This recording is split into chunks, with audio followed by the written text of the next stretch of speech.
Next on the list, I have, are we going back and forth? So Senator Ricketts. Great, thank you very much. Well, I'm sorry Chairman Capito is not here because she knows how much I love this committee because we get to talk about biofuels all the time, and it's one of my favorite topics, and I know it's one of hers as well. Mr. Donahue, one of your primary responsibilities as General Counsel is implementing the agency's statutory obligations. I think Senator Merkley you were referring that to as well when you were responding back as the General Counsel. You'll give the advice to the agency with regard to what they're supposed to be doing to follow the law. One of those laws, the Renewable Fuel Standard, very clearly mandates periodic rulemakings for the renewable volume obligations. This is something where the last administration failed to comply with the law. In June of 2022, the Biden administration published retroactive rulemakings in 2020, 2021, and 2022 that underprotected biofuel volumes by billions of gallons. The 2023 RVOs were published a year later, too late in the year for producers or the fuel markets to adjust.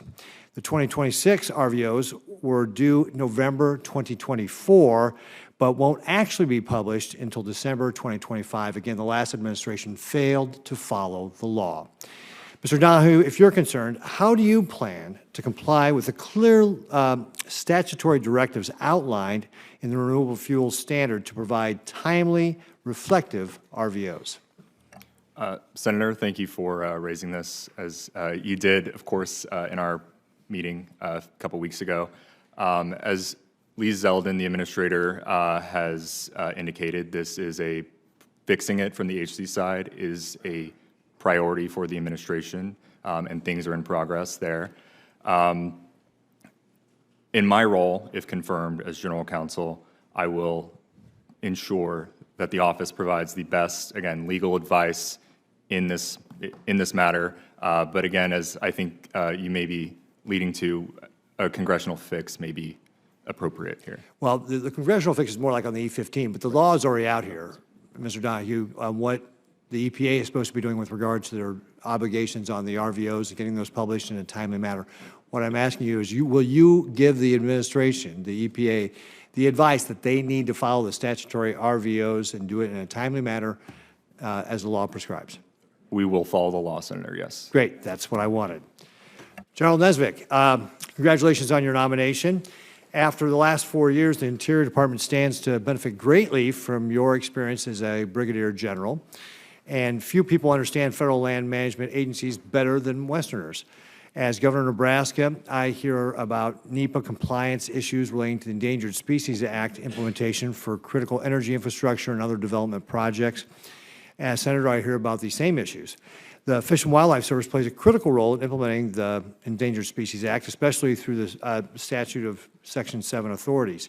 Considering your experience in Wyoming as Game and Fish Director, how can Congress, and you mentioned this a little bit, how can Congress empower state and local stakeholders to play a more active role in Section 7 consultations with Fish and Wildlife?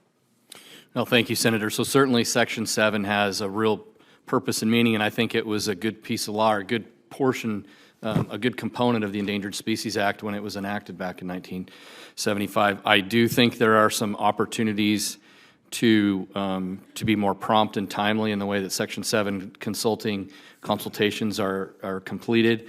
I look forward to being able to look and analyze exactly what processes are in place. I appreciate yesterday you shared with me some of the tools and techniques that you were able to use when you were governor. So things like that are different tools that I want to evaluate and look at to improve not only Section 7, but all permitting. There's a lot of permitting that the Fish and Wildlife Service is responsible for. And there's also some opportunities, I think, too, with simplifying regulations. Great. Thank you, General. And then, Ms. Kramer, Senator Kramer had talked to you a little bit about waters of the U.S. Obviously, this is a big deal for Nebraska as well. You know, the Clean Water Act mentions navigable waters 50 times, so Congress's intent could not have been more clear about what waters the EPA has responsibilities for. We talked a little bit about, you mentioned it about landowners, but specifically, can you talk to me a little bit about agricultural producers and other development industries, and how will they benefit from President Trump's WOTUS rulemaking? Absolutely. Thank you, Senator.